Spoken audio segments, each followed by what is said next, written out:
कि महाप्रभु के बदन में दर्द हो रहा है, पुजारी जी मालिश कर रहे हैं, अब 3 दिन तक दर्शन नहीं होंगे, और हम मान लेते हैं। एक वो इन्होंने बाकायदा अभी जो दिल्ली में आरएसएस का ऑफिस है उसमें एक बाकायदा लगभग 100 कथावाचकों की मीटिंग की गोपनीय, और उनको सबको फंड दिया है, और वो जिस जिस स्टेट में चुनाव हो रहे हैं उसी उसी जाके स्टेट में कथा कर रहे हैं। और वहां जाके क्या कहते हैं, आपने एक उसकी सुनी होगी जिसे ये वो बताते हैं हिंदू राष्ट्र का नारा दे रहा जो आजकल, जिसने भी यात्रा भी निकाली थी, तो वो कह रहा कि कल मेरी रावण से बात हुई, मैंने कहा हेलो डियर रावण कैसे हो, और मेरे पास हनुमान का नंबर है, और उसने ये भी कहा मीडिया के सामने कहा कि मुझे मोदी जी मुझे मौका दें, मैं बता दूंगा आतंकवादियों का आक्रमण कब होने वाला है देश के ऊपर, कहां से आतंकवादी आएंगे। और कहता था कि मैं गंभीर से गंभीर बीमारी का इलाज कर देता हूं मंत्र से, कैंसर जैसी बीमारी का भी इलाज कर देता हूं। और उस यात्रा में उसे बुखार हो गया तो थर्मामीटर लगाए, फोटो सबने देखी होगी, डॉक्टर आया, खुद डॉक्टर से दवाई लेंगे, हमें बहकाएंगे कि मंत्र से इलाज कर दूंगा, हमारे बच्चों को कांवड़ लेने के लिए भेज देंगे, अपने बच्चों को विदेश में पढ़ाएंगे अंग्रेजी स्कूलों में, उनके बच्चे आईएएस आईपीएस बनेंगे, हमारे बच्चों के हाथ में त्रिशूल देकर उन्हें दंगाई बनाना चाहते हैं। जब तक हम इनकी बातों में बहकावे में आते रहेंगे, इनकी बातों को विश्वास करते रहेंगे, तब तक ये खतरा हमारे ऊपर। कह रहे थे एक दिन मोदी जी खुद अपने उसमें बोल रहे थे कि दुनिया की पहली सर्जरी तब हुई थी जब गणेश जी का सिर काट कर हाथी का सिर लगाया गया था। अगर ये सर्जरी थी तो आज किसी आदमी को हाथी का सिर लगा कर दिखा दो, बढ़िया से बढ़िया डॉक्टर बुला के, आज जिद्दा कर दो उसे, अगर कोई जीजा हाथी का सिर लगने जाकर बच्चों के स्कूल में कह रहा था कि पहला अंतरिक्ष यात्री हनुमान जी थे। अब इन बातों पे जो विश्वास करा, मतलब हनुमान जी ने सूरज को मुंह में देख लिया था, वो सूरज जो पृथ्वी से 109 गुना बड़ा है आकार में, वो सूरज जो पृथ्वी से 15 करोड़ मील दूर है, 15 करोड़ किलोमीटर दूर है, जिसका टेम्परेचर इतना आगे 1000-2000 किलोमीटर दूर भाप बन के उड़ जाओगे, बल्कि 1 लाख किलोमीटर दूर तक अगर पहुंच गए आप सूरज के तो भाप बन के उड़ जाओगे, इतना टेम्परेचर उसका है। उस सूरज को मुंह में दे लिया था। हनुमान जी जब लंका के लिए जा रहे थे तो उनका पसीना गिर गया, पसीना मछली के मुंह में चला गया पेट में, और मछली गर्भवती हो गई, और उससे हनुमान जी का बेटा पैदा हो गया। और फिर जब हनुमान जी राम लक्ष्मण को छुड़ाने गए मंदिर में तो वही बेटा वहां पहरे पर खड़ा था गदा लिए हुए, और वो उनसे हनुमान जी से लड़ा। अब कोई तर्क है, कोई लॉजिक है? पसीने से कैसे गर्भ हो जाएगा? फिर बंदर के पसीने से मछली गर्भवती कैसे हो जाएगी? फिर मछली के पेट से बंदर का बच्चा कैसे पैदा हो जाएगा? उसकी शक्ल भी हनुमान जैसी। तो हम जब तक, देखिए इनकी सारी कहानियां काल्पनिक और झूठी हैं।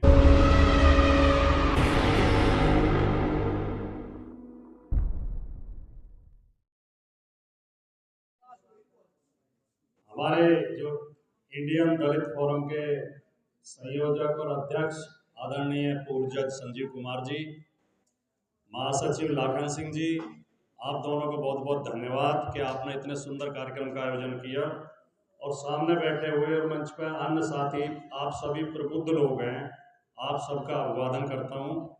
साथियों, हिंदू राष्ट्र व्यवहारिक रूप से है या हिंदू राष्ट्र बनाना चाहती है एक पार्टी, या इस प्रयास में कुछ लोग लगे हुए हैं, इस सबसे पहले एक सवाल उठता है जो सबसे महत्वपूर्ण है और जिसमें हम सबको चिंतन करना चाहिए और उनसे पूछना चाहिए कि हिंदू राष्ट्र की आपको आवश्यकता क्यों है? आप किस उद्देश्य की प्राप्ति के लिए हिंदू राष्ट्र बनाना चाहते हैं? क्या जो वर्तमान में हमारा संविधान है, जो बाबा साहब ने हमें संविधान दिया है, वो भारत के सभी नागरिकों को न्याय देने में सक्षम नहीं है? क्या उस संविधान में हर तरह की व्यवस्थाएं नहीं है? क्या वो संविधान देश के विकास के लिए पर्याप्त नहीं है? आप हिंदू राष्ट्र लाके, हिंदू राष्ट्र बना के कौन सी नई उपलब्धि हासिल करना चाहते हैं? और इस हिंदू राष्ट्र का प्रारूप क्या होगा? टीवी चैनल्स में डिबेट में मैंने कई बार बीजेपी के प्रवक्ताओं से पूछा है, और आरएसएस के प्रवक्ता भी अक्सर बैठते हैं कि मुझे आप ये बताइएगा आप हिंदू राष्ट्र में करना क्या चाहते हैं? तो उनके पास कोई स्पष्ट जवाब नहीं है, क्योंकि वो खुद कंफ्यूज हैं कि करना क्या चाहते हैं। क्योंकि जो बात मन में है उसे जुबान पर ला नहीं सकते, उसे लाने की हिम्मत नहीं है, और जो लाना चाहते हैं वो हो नहीं सकती। उसके लिए पूरा संविधान बदलना पड़ेगा या संविधान खत्म करना पड़ेगा। लेकिन इनकी बात अनर्गल भी नहीं है, बेसिर पैर भी नहीं है, आधारहीन भी नहीं है, क्योंकि जब 26 नवंबर 1949 को भारत की संविधान सभा में भारत का संविधान स्वीकृत किया गया, उसके 4 दिन बाद ही 26 26 नवंबर 1949 को, पहले मैं कुछ और डेट बोल गया शायद। अच्छा, उसके 4 दिन बाद 30 नवंबर को आरएसएस के प्रमुख गोलवलकर ने, इनका अखबार निकलता है ऑर्गेनाइजर, उसमें बहुत लंबा लेख लिख के बताया था कि हमें संविधान स्वीकार नहीं है, ये संविधान कटिंग पेस्टिंग का संविधान है, दूसरे संविधानों की नकल करके बनाया गया है, हमें मनुस्मृति पर आधारित संविधान चाहिए। ये उनकी सोच रही है। बीच बीच में आरएसएस के प्रमुख और भारतीय जनता पार्टी के नेता संविधान बदलने की बात करते रहे हैं, और अटल बिहारी वाजपेयी जी ने तो बाकायदा संविधान समीक्षा आयोग बना दिया था। तो ये लोग मनुस्मृति पर आधारित संविधान चाहते हैं, यानी कि, और एक बात और मैं इसमें जोड़ दूं, आपको भैया याद होगा, अभी पिछले सप्ताह ही देश के प्रधानमंत्री श्री नरेंद्र मोदी जी ने एक भाषण में कहा था कि जो ये थे अपने जो लाए थे शिक्षा नीति मैकाले, कि मैकाले ने 1935 में नई शिक्षा नीति लागू की थी, 2035 में मैकाले को इस देश से बाहर कर देंगे, मैकाले को पूरी तरह नेस्तनाबूद कर देंगे। तो मैकाले की शिक्षा नीति क्या लेके आई थी, या बाबा साहब का संविधान हमें क्या देता है, ये किस चीज को खत्म करना चाहते हैं। मैकाले की नई शिक्षा नीति ने इस देश में पहली बार ये व्यवस्था दी थी कि हर भारत के हर नागरिक को, हर बच्चे को शिक्षा प्राप्त करने का अधिकार है, और मनुस्मृति कहती है कि केवल ब्राह्मण वर्ग को ही शिक्षा देने और शिक्षा लेने का अधिकार है। शूद्र वर्ग को ना नए कपड़े पहनने का अधिकार है, ना पक्के मकान में रहने का अधिकार है, ना अच्छे बर्तनों में खाना खाने का अधिकार है, ना बराबर में बैठने का अधिकार है, ना किसी धर्म ग्रंथ को सुनने या पढ़ने का अधिकार है। ये इस तरह का हिंदू राष्ट्र ये चाहते हैं। कुछ लोग कहते हैं कि मनुस्मृति कर्म के आधार पर वर्ण विभाजन करती है। नो, वर्ण के आधार पर कर्म का विभाजन करती है। मनुस्मृति में साफ लिखा हुआ है कि कोई भी शूद्र अपने उसके लिए निर्धारित कर्मों से अलग कर्म नहीं कर सकता, और उसमें साफ लिखा हुआ है जन्म के आधार पर ही जातिवाद शुरू हो जाता है, कर्म करने का तो मौका ही नहीं देते।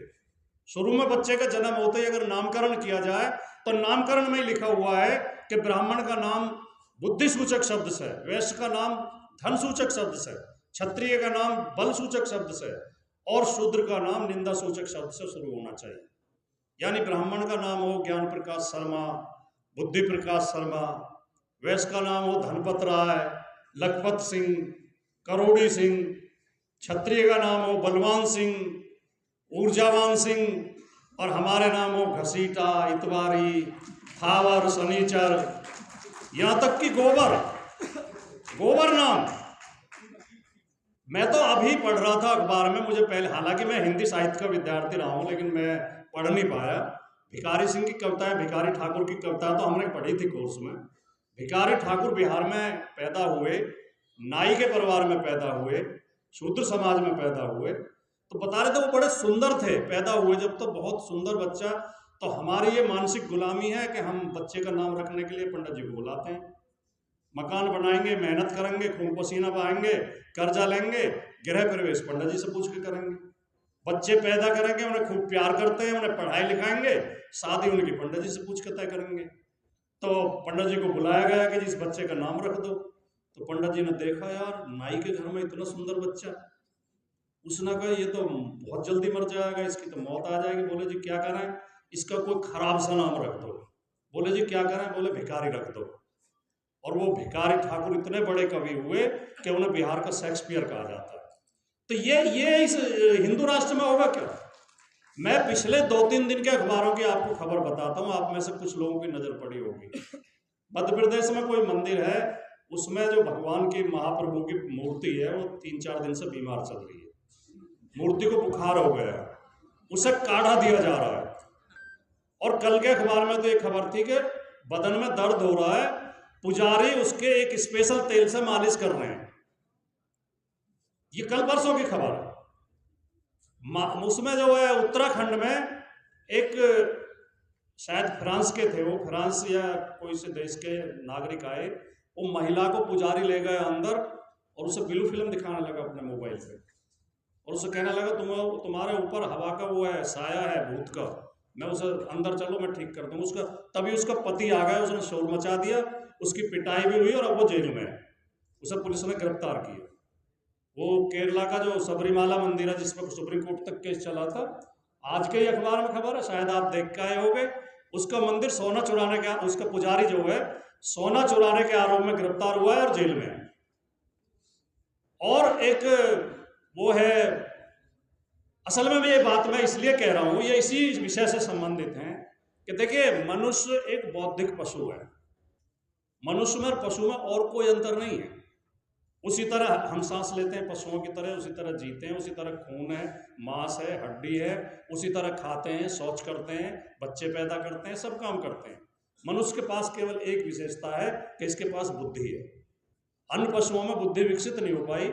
जब हम मनुष्य की जाति का, मनुष्य का इतिहास पढ़ेंगे तो उस समय पता चलेगा कि मनुष्य में धीरे धीरे बुद्धि विकसित हुई। पहले मनुष्य भी पशु की श्रेणी में ही था। तो जो मनुष्य अपनी बुद्धि का प्रयोग न करे उसे आज भी पशु ही समझिए। और ये हिंदू राष्ट्र का केवल एक प्रयास है कि हम लोग अपनी बुद्धि का प्रयोग करना बंद कर दें और उनकी बुद्धि के अनुसार चलें। इसलिए वो हमें ऐसी ऐसी चीजें परोसते हैं कि महाप्रभु के बदन में दर्द हो रहा है, पुजारी जी मालिश कर रहे हैं, अब 3 दिन तक दर्शन नहीं होंगे, और हम मान लेते हैं। एक वो इन्होंने बाकायदा अभी जो दिल्ली में आरएसएस का ऑफिस है उसमें एक बाकायदा लगभग 100 कथावाचकों की मीटिंग की गोपनीय, और उनको सबको फंड दिया है।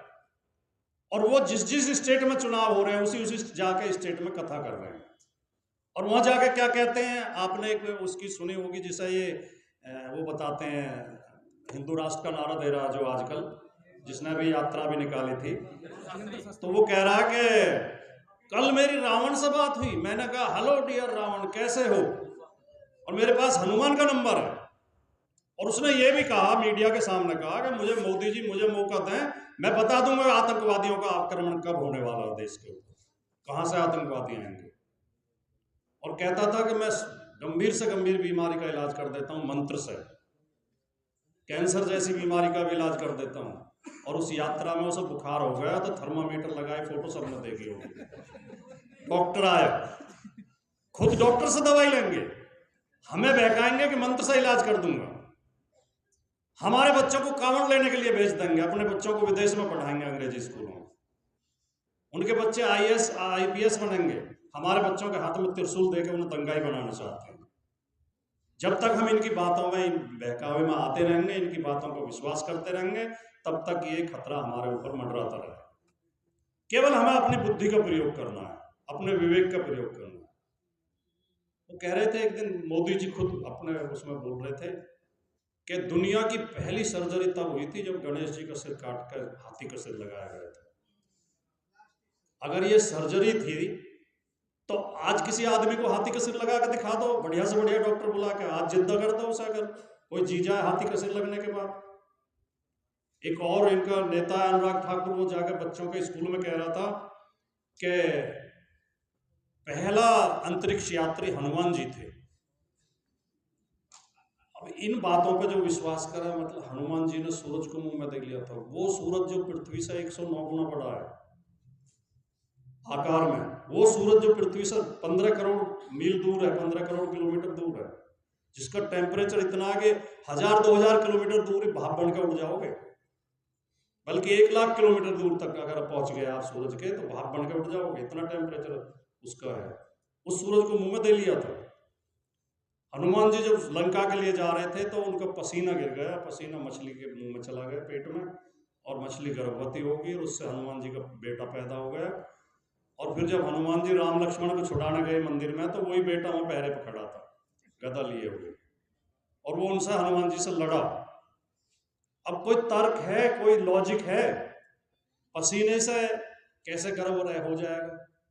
फिर बंदर के पसीने से मछली गर्भवती कैसे हो जाएगी? फिर मछली के पेट से बंदर का बच्चा कैसे पैदा हो जाएगा? उसकी शक्ल भी हनुमान जैसी।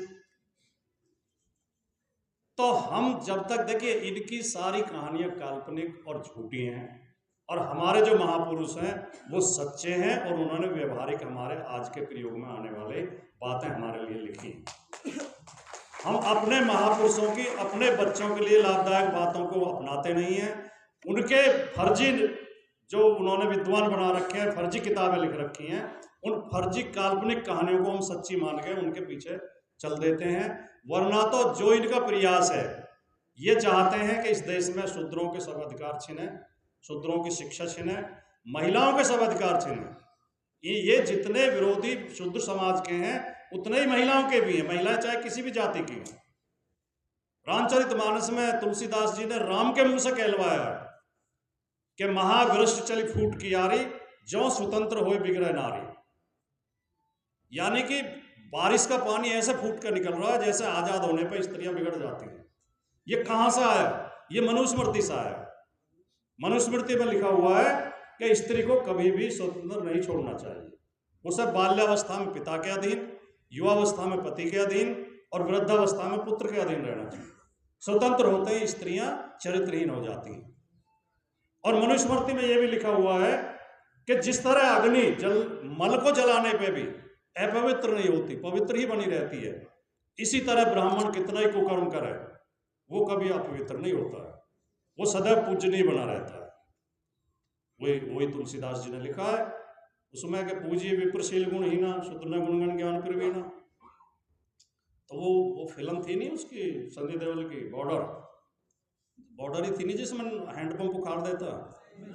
अच्छा गदर मैं कम देखता हूँ। उसमें कहते हैं वो बुलवाते हैं उससे, बोल